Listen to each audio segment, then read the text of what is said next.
ओम शांति। दादी जानकी, जिन्हें जनक के नाम से भी जाना जाता है, प्रजापिता ब्रह्मा कुमारी ईश्वरीय विश्वविद्यालय की तीसरी मुख्य प्रशासक रही। सितंबर 2007 से मार्च 2021 तक दादी जानकी जी विश्व में एक बड़ी हस्ती के रूप में देखी व मानी जाती थी। उनको ब्राह्मण परिवार में सभी सम्मान की दृष्टि से देखते थे। दादी जानकी जी की कहानी सचमुच अनोखी व प्रेरणादायी थी।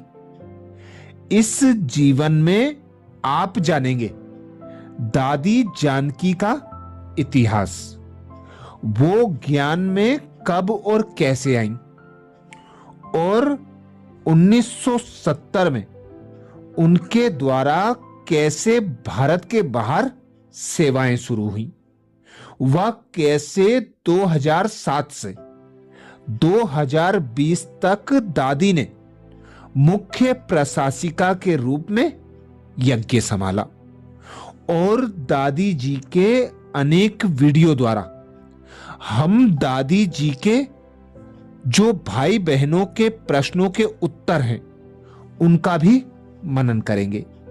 आज विशेष दादी जी का परिचय। दादी जी का जन्म 1916 में उत्तर भारत प्रांत के सिंध शहर में हुआ था, जो अब पाकिस्तान में आता है। अपने शुरुआती दिनों से अन्य लोगों के कल्याण का भाव उनके जीवन को प्रेरित करता रहा। अन्य लोगों के कल्याण की भावना उनके जीवन को बल देती थी। जानकी दादी के इस सहज गुण ने उन्हें सबसे अलग व परमात्म प्यारा बनाया। बाप दादा दादी जानकी को स्नेह से जनक पुकारा करते थे। अपने पिताजी के घोड़े गाड़ी पर यात्रा कर लोगों को शाकाहारी भोजन का लाभ बताना और बीमार व बुजुर्गों की सेवा करना आदि दादी जानकी के बचपन की यादों में शामिल है। उन्होंने 3 वर्ष तक औपचारिक शिक्षा प्राप्त की और फिर उन्होंने सत्य और परमात्म खोज के लिए कई धार्मिक स्थानों की यात्रा शुरू की। दादी जानकी यज्ञ के आरंभ में 1937 में परमात्मा व परमात्म यज्ञ पर संपूर्ण निश्चय रख 21 वर्ष की आयु में यज्ञ में समर्पित हो गई।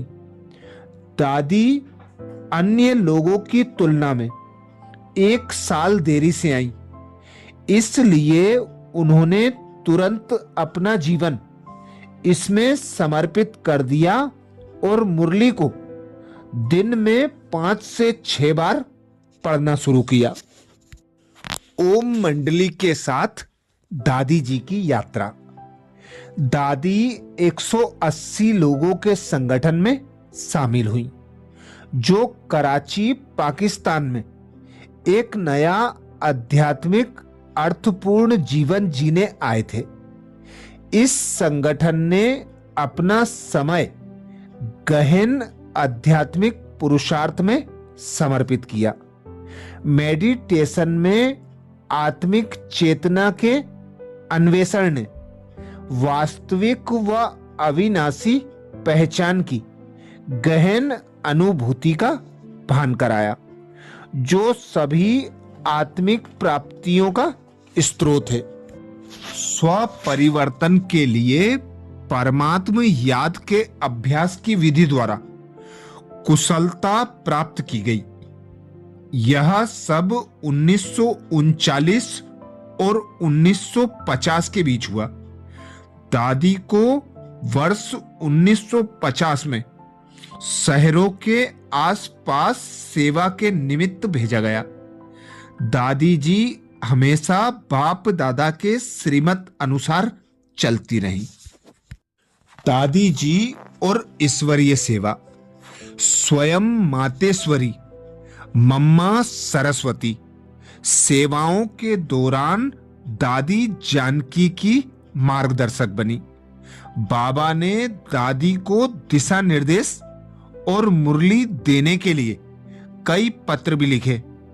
मम्मा 1965 में भौतिक शरीर का त्याग कर अव्यक्त हुए, जिसके बाद बाबा 1969 में अव्यक्त हुए। फिर दादी जानकी सहित वरिष्ठ दादियों के पास अब पहले की तुलना में कई अधिक जिम्मेवारियां थीं। यज्ञ का कार्य करते हुए दादी ने बढ़ती सेवाओं में गति बनाए रखी। 1969 के बाद नए सेवा केंद्र अधिक तेजी से खुलने लगे। दादी और अंतर्राष्ट्रीय सेवाएं। अव्यक्त बाप दादा ने 1974 में दादी जानकी को लंदन की अंतर्राष्ट्रीय सेवा के लिए निर्देश दिया। दादी जानकी को पहले जाने में संकोच हुआ, क्योंकि वह अंग्रेजी व वहां की सभ्यता नहीं जानती थी। परंतु परमात्मा पर संपूर्ण निश्चय रख और परमात्मा की इच्छा को समझ दादी सेवा के लिए रवाना हो गई। लंदन में यूरोप का पहला सेवा केंद्र खुला। राजयोग मेडिटेशन के साथ इसका आरंभ हुआ व उसके बाद वहां मुरली पड़ी गई। दादी ज्यादा नहीं बोलेगी, पर मौन की शक्ति का अभ्यास कराएगी। उन्होंने उन कक्षाओं का भी संचालन किया जहां एक बहन अंग्रेजी में अनुवाद करती है। दादी ने सफलतापूर्वक आध्यात्मिकता, दिव्यता व मूल्यों की बड़े जड़ें ब्रह्मा कुमार कुमारियों के मन में स्थापित की। दादी ने सफलतापूर्वक आध्यात्मिकता, दिव्यता व मूल्यों की जड़ें ब्रह्मा कुमार ब्रह्मा कुमारियों के मन में स्थापित की। वह विश्व सेवा के निमित्त बनी। वे जड़ें अब पूरे विश्व में 143 से भी अधिक देशों में व्यापक रूप में फैली हुई हैं। ब्रह्मा कुमारीज के प्रमुख के रूप में दादी प्रकाश मणि के अगस्त 2007 में जाने के बाद दादी जानकी ने समूचे यज्ञ की जिम्मेवारी ली। फिर दादी जानकी मधुबन में स्थानांतरित हुई और तब से उन्होंने मधुबन से सभी सेवा केंद्रों का मार्गदर्शन किया।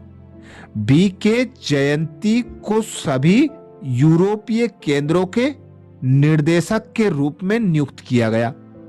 इस समय तक कई बीके आध्यात्मिक रूप से परिपक्व हो चुके थे कि वे दूसरों का मार्गदर्शन कर सकें और निर्णय ले सकें। 103 वर्ष की आयु में जीवन के अंतिम दिनों में दादी ने शरीर से सेवा न कर पाने पर भी अपने शुभ कामना व वाइब्रेशंस द्वारा सेवा की।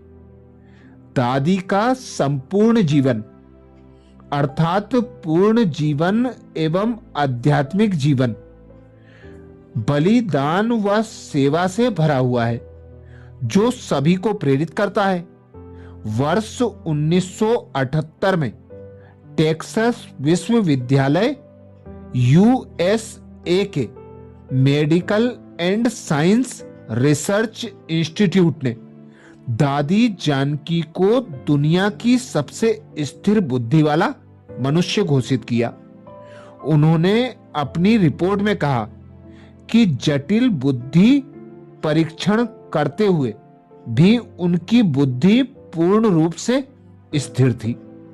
दादी जानकी खाना बनाते, भोजन करते, लेक्चर देते, हिसाब किताब करते, बातचीत करते, सोते हुए हर समय उनकी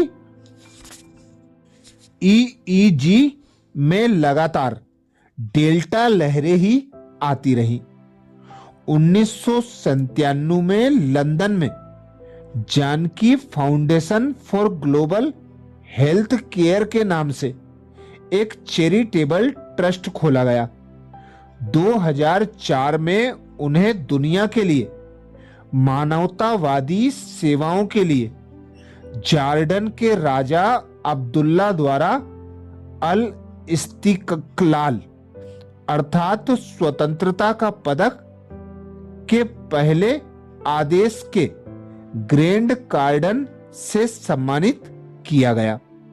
2015 में तत्कालीन प्रधानमंत्री श्री नरेंद्र मोदी जी ने दादी को स्वच्छ भारत अभियान का ब्रांड एम्बेसडर नियुक्त किया। दादी ने हमेशा याद दिलाया, मैं कौन, मेरा कौन।